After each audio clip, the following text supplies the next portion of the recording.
Yes, welcome to the greatest, most populous, most entertaining political show on YouTube.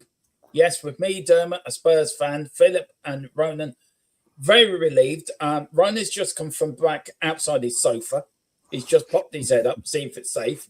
Philip has come down from the roof because the last time he was up there, Tottenham were in the cup final and he couldn't get a proper picture. And he was left up there for the whole game and missed the penalty shootout. I'm talking about the 1921 cup final. Oh, thanks, and me, I was doing the watch long to it and I'm just absolutely relieved. But yes, Tottenham are staying up. West Ham are down. West Ham are now calling for a by-election somewhere in England. And apparently Nuno is in pole position for it to be Prime Minister. But joining me, of course, on this most popular podcast, of course, is my usual co-host, the man that I will be doing rugby internationals with. I still don't know how many points for a conversion. Don't know now. Never will. I think it's 10. It's my mate, Philip. How are you, Philip? Yeah, I'm a lot better than I was about 27 hours ago, that's for sure. I'd say I never put in a day like yesterday, It was just... No. Oh, every minute was an hour during that match. But anyway, we came out the right side. And then the ref added 9 minutes at the end. I know. It's West Ham only 4 minutes. West Ham only had 4. And then even though it was like, not only did he add 9 minutes of extra time, he added another 3 minutes of extra time to the extra time. Now, it was unlikely Everton were going to get 2 goals in that time frame, but it was still just... But do you notice what happened at half time as well? The officials, intercoms, whatever you want to call it, broke down. So it meant that the Spurs game was 6 minutes late kicking off when it should have synced with the West Ham game. They both finished around the same time. So that could have been nasty now if Everton had equalised, But anyway, they didn't. So that's it. Anyway, Bernard, back to you. Well, this man is down below. This man needs no introduction. He is Ireland's biggest bookseller. He is the biggest journalist in Ireland. He's been called many things. He's even been tipped to be the next president of Ireland. I don't know what he's going to say to that. But I'm sure Philip will give him his vote, and I will as well. That's true. Yeah, I'll probably end up as many votes as Jim Gavin anyway. So yes, I think he'd do better than Jim Gavin. I think Jim Gavin should be looking at you. This is how I should have acted. Yeah. Well, I don't have. If you're going to owe money to people, don't owe. If you're going to owe a back rent to people, don't owe it to journalists. That's true. That's true. Yeah, he sat on that one for a good while, didn't he? Yeah. He knew that would come back to haunt him. Back rent to him, Philip. I have to pay that back rent of that building we rented off from 10 years ago. Did you pay it? That's true. I'll let you pay it. No, I'll let you pay it. We didn't. Nice. Anyway, right. Where are we starting, Mr. Brady? I think we have to start with the 2 by-elections at the weekend, the Galway and the Dublin Central and Galway West. And Ronan, you've got a theory on this about, or discuss how badly Fianna Fáil did, especially losing the deposit in Dublin. But what about Sinn Féin? What's happened to Sinn Féin? Well, it's a very... Look, it's a bad election for Fianna Fáil, there's no doubt about it. But I think we need to put things in perspective here, right? I mean, we're only a year and a half through the current government's term. They've got 3.5 years left. We've got a lot of time to turn it around. These are snapshots in time which take up all the oxygen in the air, but then they're forgotten about a couple of weeks after that. But just to talk about Fianna Fáil first, they had 2 bad candidates, not bad candidates, but 2 very unknown candidates, 2 councillors, first-time councillors, not very experienced, no high profile, and there was a complete lack of energy, of course, about their election. In terms of Micheál Martin, I mean, he's not going anywhere until the new year at the very least, because Ireland takes the presidency of the EU as of the 1st of July. So we'll have to see what it looks like in the new year. The received wisdom in Fianna Fáil is that if he goes, he'll go around March. It'll give his successor 6 months in the job as Taoiseach until Simon Harris takes over in November 2027, and then gives his successor 2.5 years to prepare for the next general election. Okay. But in relation to Sinn Féin, sorry? Yeah, Sinn Féin. Yeah, I think this is a fairly calamitous election for Sinn Féin. I mean, Janice, what's her name? Janice. Dennis Boylan. Sorry, I lost it. Janice Boylan. She polled pretty badly. She was very far behind Daniel Ennis, and more than that, this was, this is Mary Lou's home constituency. There was dizzy talk after 2020 that this would be a constituency in which Sinn Féin would get 2 seats. They've only got 1. They also had a very bad election in Galway West. Mark Lohan, he was never going to win the seat, but nevertheless, I mean, his vote was down 60% on that of Mairead Farrell in the Galway West general election. And the transfers that were happening don't look very good for Sinn Féin. Labour actually in Dublin Central actually transferred 2-1 to Fine Gael rather than Sinn Féin. You would think it would be the other way around. There was a chance for, after the euphoria around Catherine Connolly's victory in the presidential election, that the left will get its act together and put together a common platform. Sinn Féin said no to that, and I think that a lot of voters are on the left of the spectrum now are really wondering whether or not Sinn Féin really belongs with them. So it's not a good election for Sinn Féin, all told.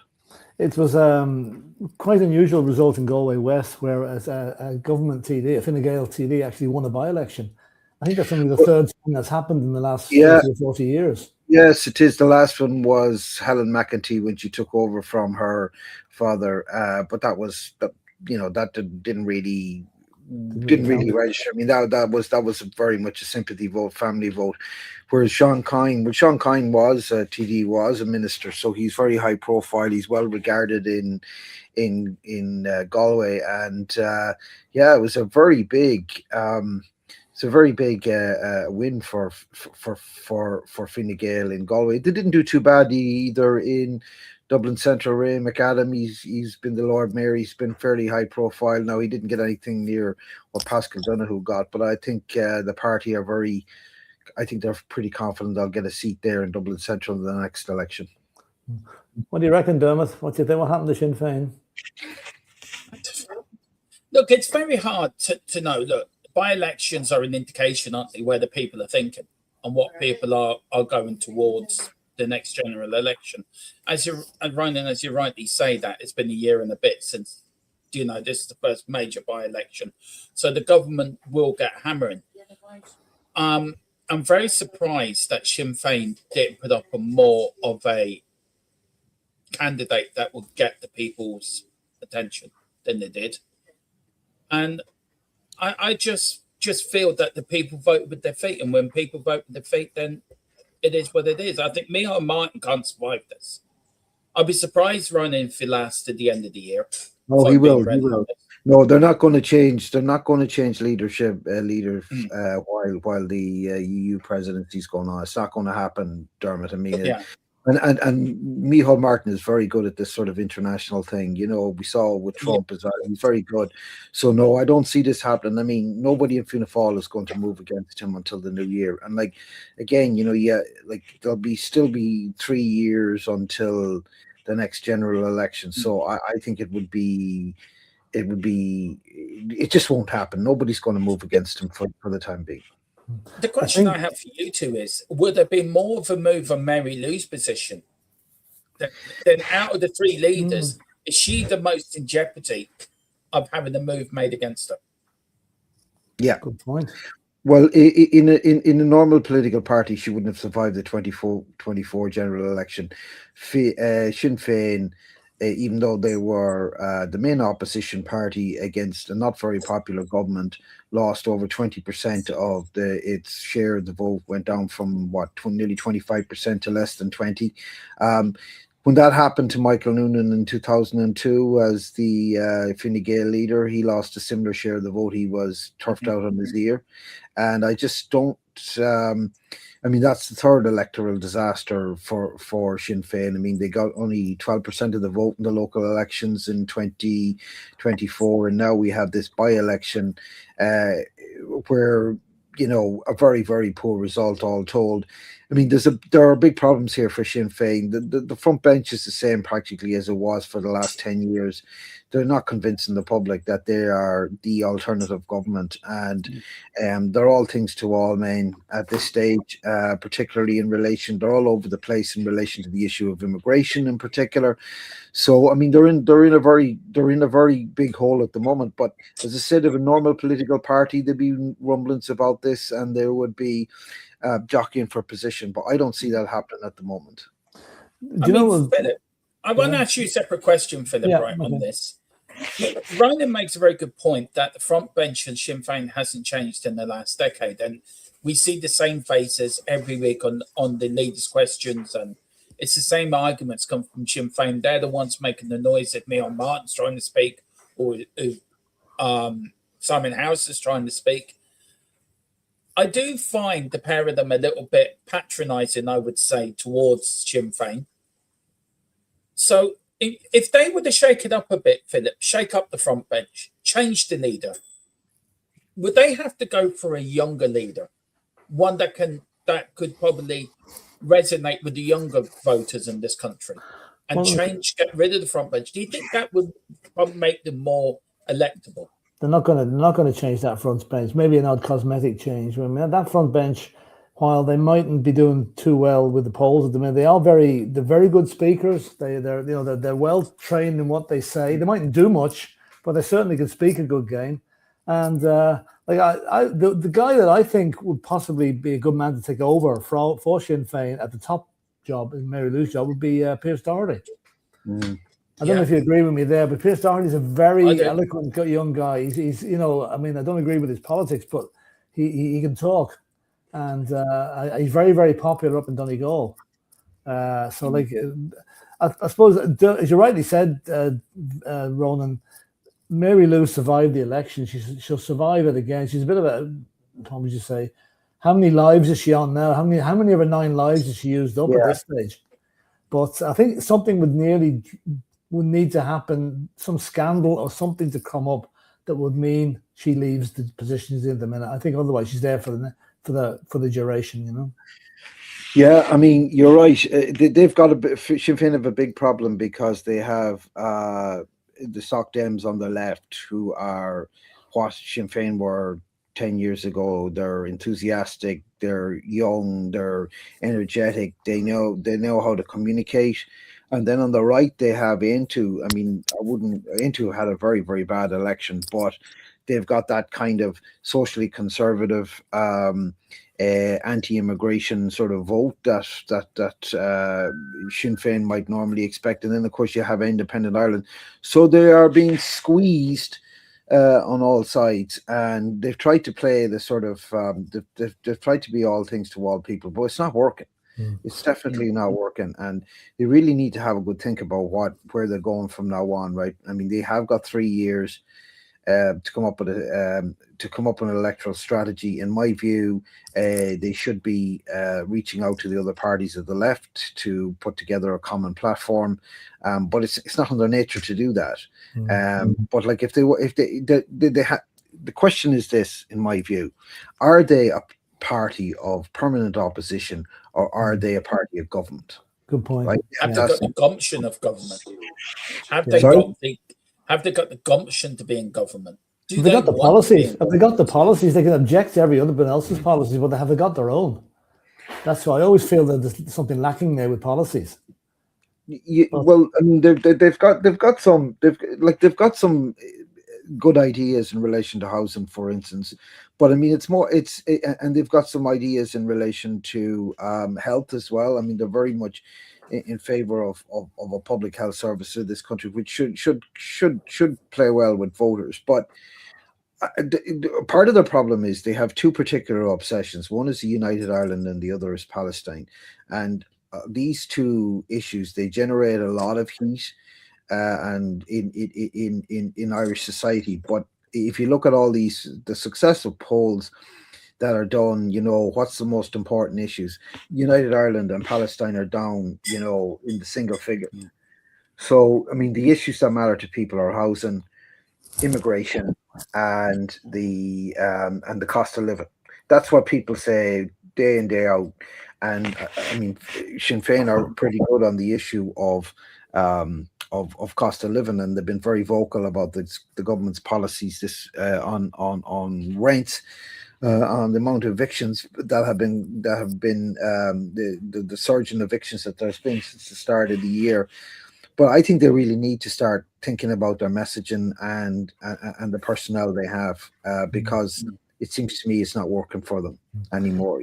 You mentioned Palestine, and we're going to move on to that now in a moment. But just before we finish off with the election, one thing that kind of slipped a little bit under the radar in the Dublin Central vote was the 11% that Jerry Hutch got. Yeah, 11% of the vote, which, carrying on from his presidential campaign, he came fourth in that election with 11%. I mean, as one of the papers put today, if he'd been successful, he's in the middle of fighting a money laundering conviction in Spain. So I thought that was, which is more important to him, Sorry? If that was a general election, he would have got in. Because isn't there 4 seats in five? There's 5. Yeah, there's 5. He would have got in. I don't know because I mean he did well in the last election, but people aren't transferring to him. I mean, he might get in the next time round, and what's interesting is that between himself and Malachy Steenson, they got 7,000 votes, and their transfers went overwhelmingly to Sinn Féin. Now, those two candidates, their whole shtick is anti-immigration, and they're transferring to Sinn Féin, whereas the Labour Party, as I said to you before, Labour Party, the transfers in Dublin Central, very, very few of them went to Sinn Féin, which ostensibly is a left-wing party as well. So the party's has always had a problem with transfers, but it's not getting any better for them. Dermot, we just move. Well, let's just introduce the segment. We're going to talk about the hijacking. I just got one question, Philip. Sorry, go on, to finish it, I've got one question. You mentioned the United Ireland. For me, United Ireland's a long way off happening. But surely, if Sinn Féin want to be elected as government, shouldn't they park that now?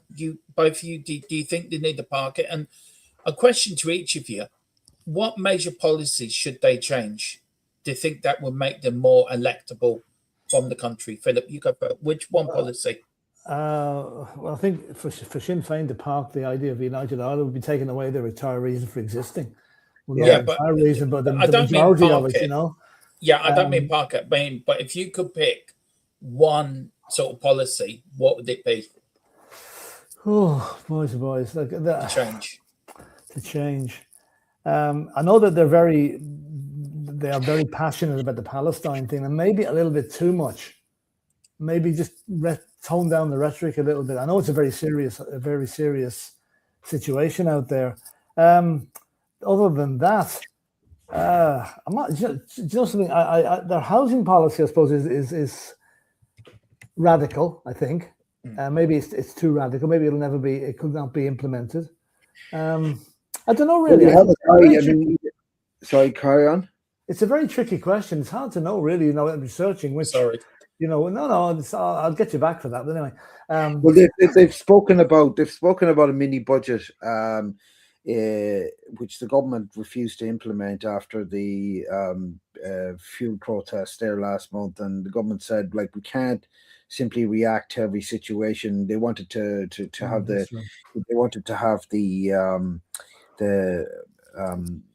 fuel subsidies brought back in. Just basically brought back for everybody. But the government, I think, was right about this in the sense that if we do this now, what are we going to have left when it comes to if we get into a really big crisis situation? One of the interesting things from the by-election is that Noel Thomas, who, as we know, the Independent Ireland guy who topped the poll, did very, very, very well, but he didn't get elected because he didn't get transfers. And it seems to me that a lot of the heat and the anger out of the fuel protest has dissipated. I think that, and also, I mean, their very strong anti-immigration stance as well meant that he didn't get transfers from anybody. And in fact, it was the Fianna Fáil, you would think that because he's ex-Fianna Fáil, that a lot of the transfers will go from Killian Keane, who's the Fianna Fáil candidate, to Noel Thomas. But actually, the opposite happened. They all went to Sean Coyne and took Sean Coyne over the line. Right. There you go. Is that all right, Dermot? Yeah, sorry for the tricky question. Sorry. That's all right. That's okay. Now, Palestine, the interception of the boats, the flotilla the other day by the Israeli soldiers in international waters has rightly caused a lot of outrage as being an illegal act. They have no right to do it. As Israel got to the stage now, they can do what they like with impunity because they know nobody like Donald Trump is not going to pick them up on it. Yeah, that's the short answer.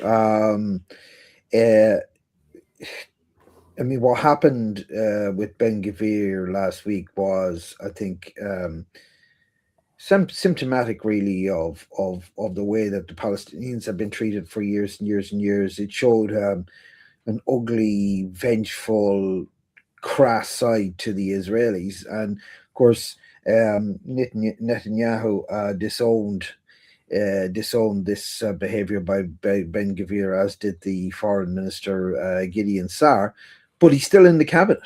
Yeah, he's still in the Israeli cabinet. He is still the minister for justice, and he's ahead of the police. So, like, I just don't believe a word of it. I think his biggest problem was that he was caught. Basically, it's not what he actually did that was the problem. The problem was that he did it in front of an international audience. And do you know why one country's sort of go to Israel and say to the Israeli Prime Minister, look, you can't be doing this? I mean, everyone seems to be, they have, but he won't take any notes. But why won't America? That's the point, right? I'm trying. Why won't Donald Trump go over there and say, hang on a minute, you can't be doing this? Why won't he do it? What's the reason? Well, I mean, the Israeli, the American ambassador to Israel, Mike Huckabee, was quite disgusted by Ben Gvir's treatment. But of course, he's an Israeli supporter, Zionist true and true, who believes that Israel should be able to take over the whole of the Middle East. It's not correct that there is an international pressure on Israel at the moment. There was a letter signed by all the big countries in Europe plus Canada, Spain, Italy, Germany, France, the UK, and Canada, talking about illegal settlements in the West Bank. And it was a very strong letter. But, the Israelis just don't care. And they're in an election cycle as well. So they're all sort of positioning themselves for this general election, which means they're not going to pay any attention to what other countries in the world think about them. The only leverage really that Europe have is the favored status agreement that Israel has in terms of trade. If that were to be withdrawn, and Ireland is one of those countries, along with Spain, who favors that, then that could really hurt Israel. But the problem with the EU is has always been the same problem. They can't reach a consensus on this, and there are other countries who won't support this. So we are where we are, unfortunately. Yeah, I think we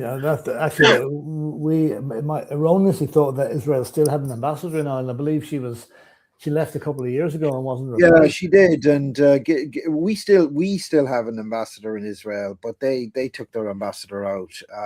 Dana Ehrlich was her name, and they're not missed, to be honest with you.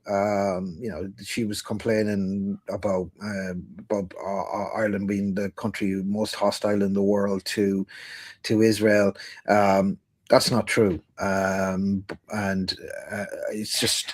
But I think the Ben Gvir stuff last week was a real wake up call to a lot of countries. I mean, you have the likes of Italy, which has turned against Israel now. Germany as well. Friedrich Merz has been has come out very, very clearly about the levels of settler violence in the West Bank.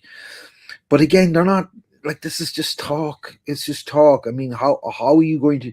It seems to me that the Israelis are acting with complete impunity at the moment, and they're untouchable, and they behave like they're untouchable. Yeah, but that was some very, very bad optics with the government minister being caught in with the verbally abusing the guys on the flotilla. I mean, but as you rightly say, if that happened anywhere else, he'd be sacked. He'd be gone in the morning. Yeah, but, and he's not. They'll probably promote him. What does that tell you about Israeli politics? I mean, don't judge them by what they say. Judge them by what they do. He should have been turfed out of office. And there's a lot of ex-Israeli ambassadors and so on who said that he has really embarrassed the country internationally, and that he should be gotten rid of. But he's not going to do it. But what about the treatment of the flotilla people? I mean, they were tied up with their hands behind their back with zip ties. Yeah. Some of them, there's rumors or alleged sexual assaults on some of them. I mean, surely that's not going to finish there. That's going to carry on. That's going to be brought to some of the human rights courts in due course. I mean, if they do that to international activists in front of the TV cameras, what do they do to Palestinian prisoners when the camera's not on? Exactly. What do you say, Dermot? What do you think? Is it really terrible what's going on? Terrible that, well, in a way, I suppose, you think about it, we all know what's happening in Palestine and in Gaza, but now our own citizens have been subject to the same type of treatment now. So it's really knocking it home that this is a problem that's not going to go away quickly. No, and the government have to do more. The government have to be strong. They have to be strong with Israel. But it comes down again that America has to do a lot more. Yeah. America's not doing a lot at the moment. And Donald Trump is quite happily to let the Israeli Prime Minister and his government bomb Hezbollah as much as they like, when there is supposed to be a peace plan in place.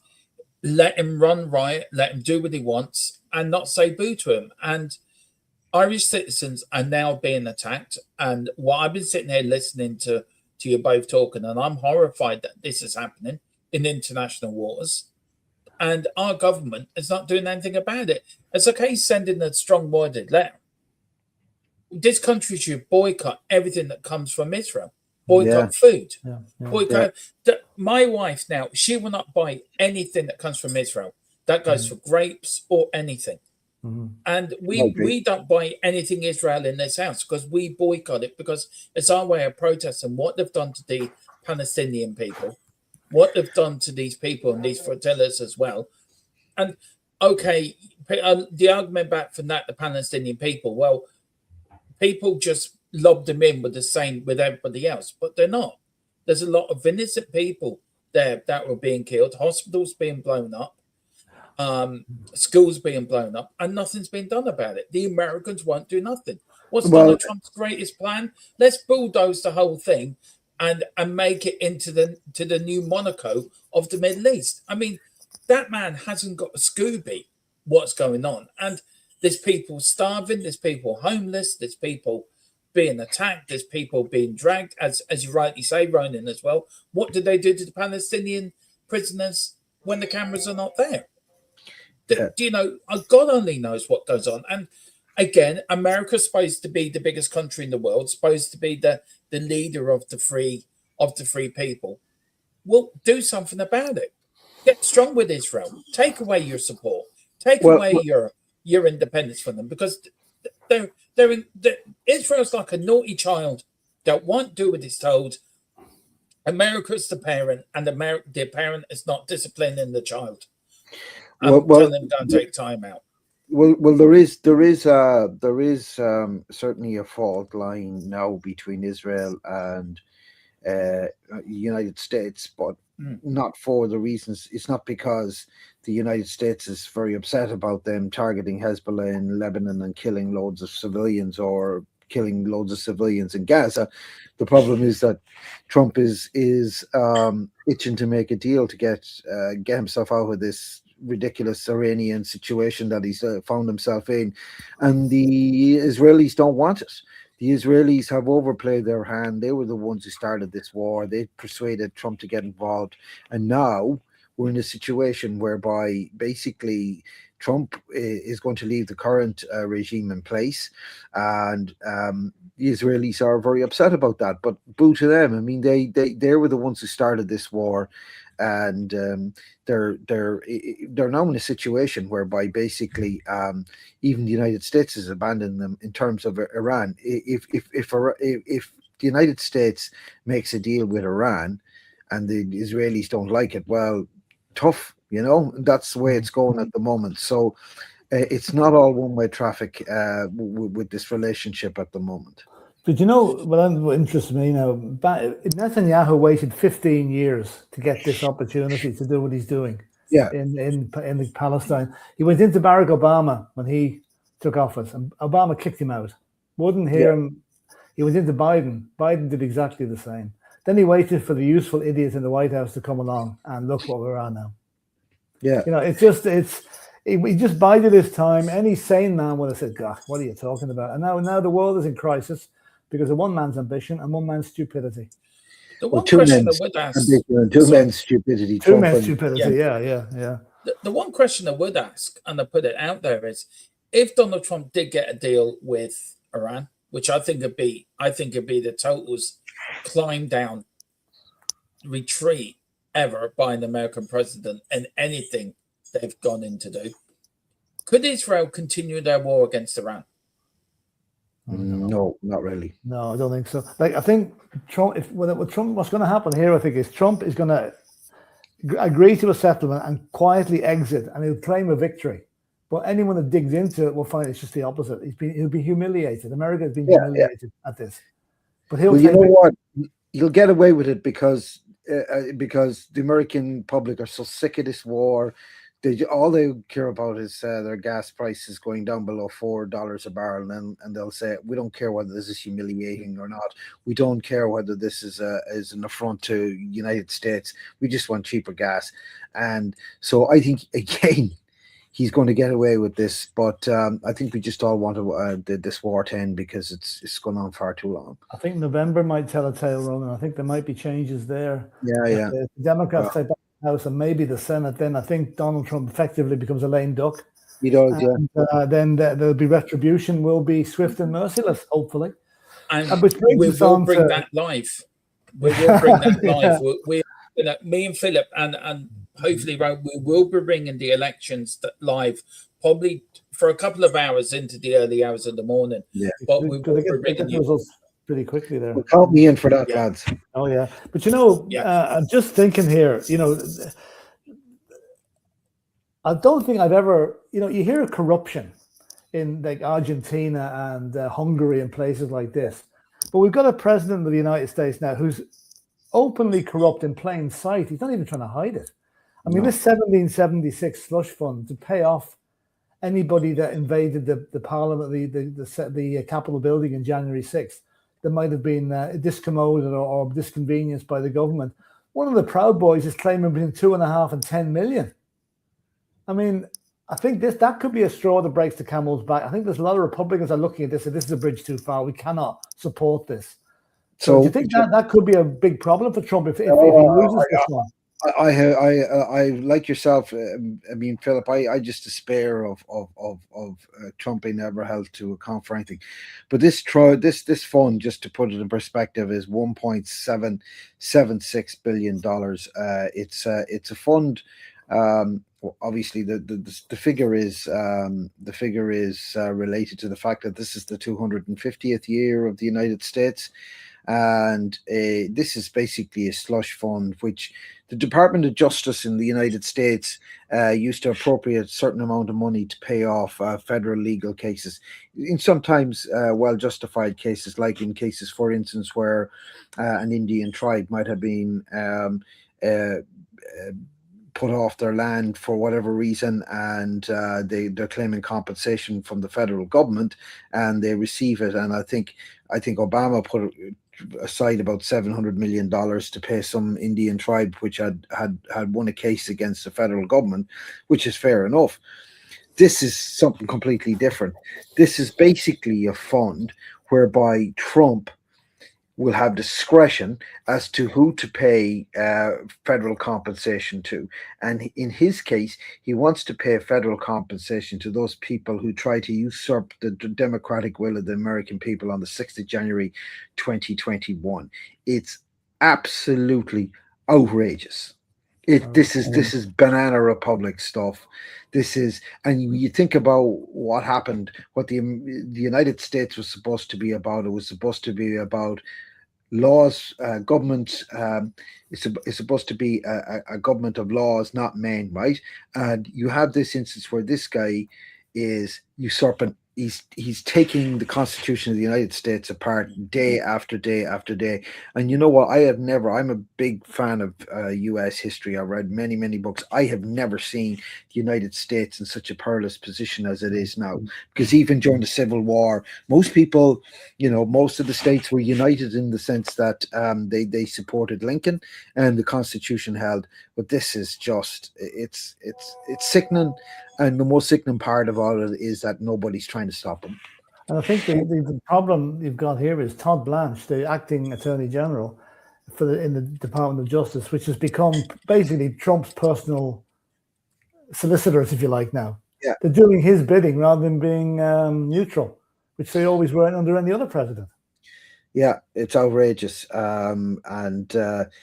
we keep saying this is the straw that breaks the camel's back, but we know what Edmund Burke said about for evil to flourish. It's enough for good men to do nothing, and I'm not saying that there are good men in the U.S. Congress. There aren't. There's an awful lot of bad ones, but this is just banana republic stuff. It really is. It's absolutely disgraceful.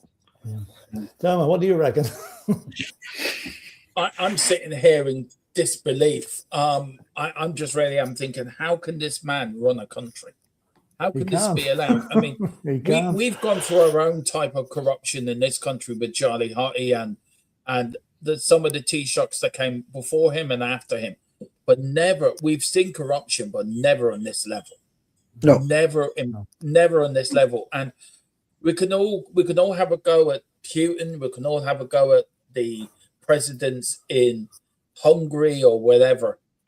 But Donald Trump has to be the most corrupt politician ever to be elected to office. And how he has the goal to say that election was stolen from me. Please just go back into the old people's home you came from, sitting there and just be fed McDonald's for the rest of your life, because you're talking absolute gibberish. But did you hear some of the appointment hearings recently for judges? And I think it was Senator Coons, of a Democrat senator, was asking the question, who won the 2021 election or 2020 election? Joe Biden was inaugurated on the 20th of January, 2021. None of them would answer the question because they knew if they did, their nomination would be pulled and they'd probably be never heard of again. Another one was, I think it's the 22nd Amendment to the Constitution, which puts term limits for presidential 2 terms. Judges, The judges. One of the guys says, "Well, I'm not an expert in constitutional law. My background's in criminal law." Did you ever hear the like? What they say about fish rotting from the head down. I mean, Trump is the fish here, but it comes back to this. Far too many people in the United States are prepared to do his bidding for him. That's why he gets away with it. So, he's only one man. The system turned on him in the morning, he'd be out the door, but they won't. And he's a terrible indictment of where America's at the moment, I think. Shocking. And let's hope it goes. I want to end on a little bit of a geeky move from me. I like my space, and I like my going to the moon, and we will broadcast landing on the moon. I mean, Philip's a lucky bugger. He's seen it twice. Jammy get. I'm going to see it once. Look at him sitting there. I've seen it twice. There. You barely see it. All it was grainy black and white TV at that stage. But anyway, go on. Anyway, when's that back in 1901, Philip, or 1912 or something like that? You're on very thin ice there, boy. You're very thin ice.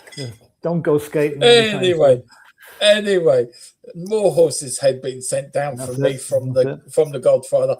Right. China.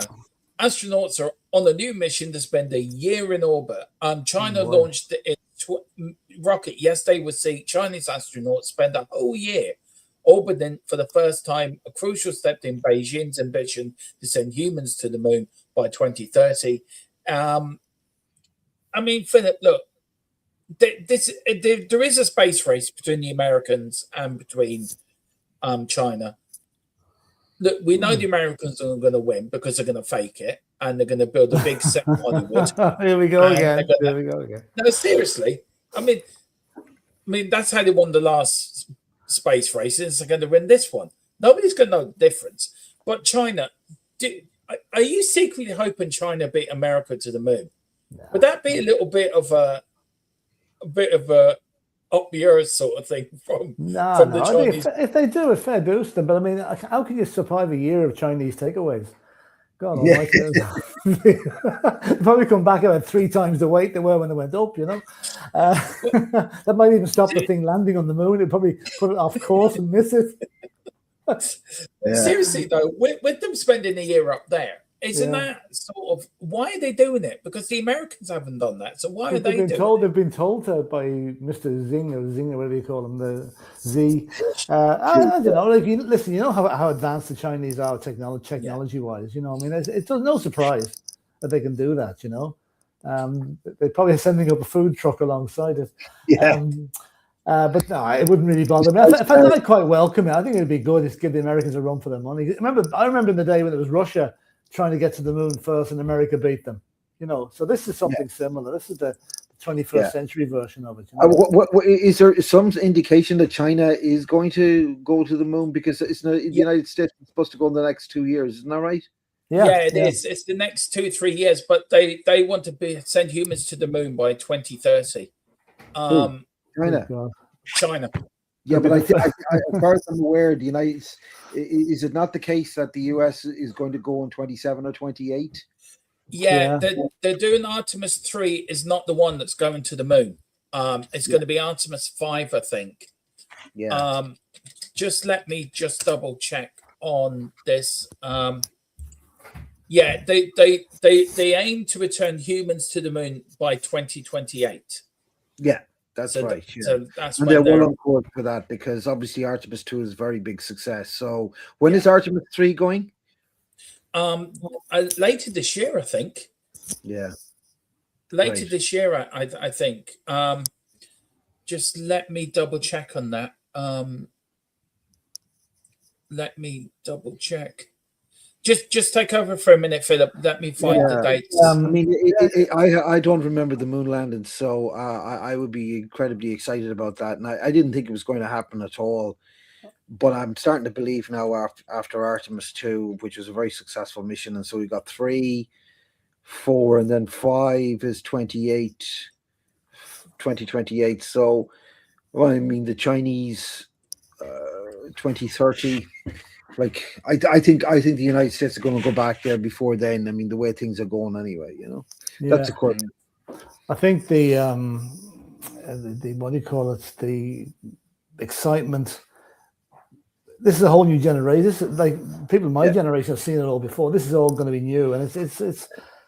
But I mean, I'm just thinking though. I mean, budget-wise, the cost of this must be just incredible because, like, you remember back in 1969, all the computer work was done manually, written out, and the ship that went to the moon in 1969 had an iPhone has bigger computing power than that. That's right. Yeah. So you think about that was an achievement. Now, not so much because technology has moved on so much that it'll be a lot easier for them to do it now than it used to be.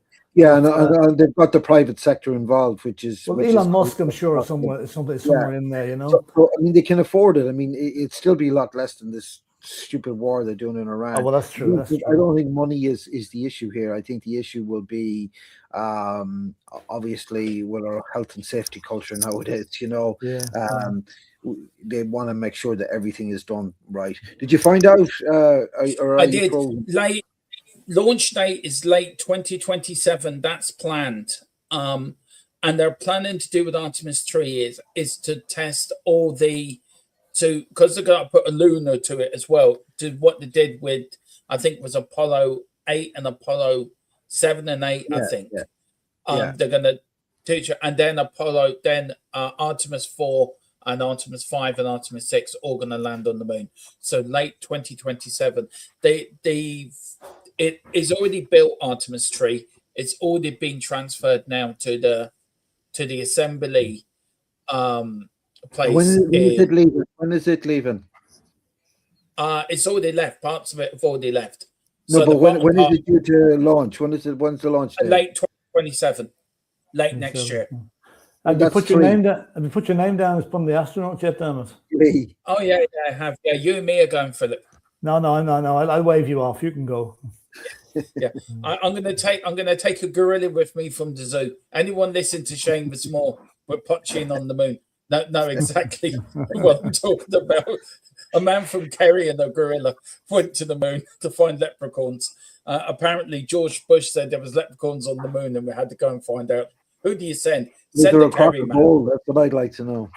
Yeah, there was the Kerry man nicked it and gave it to a cork man. But anyway, on that's for next week's podcast. Find out what happened to the goal.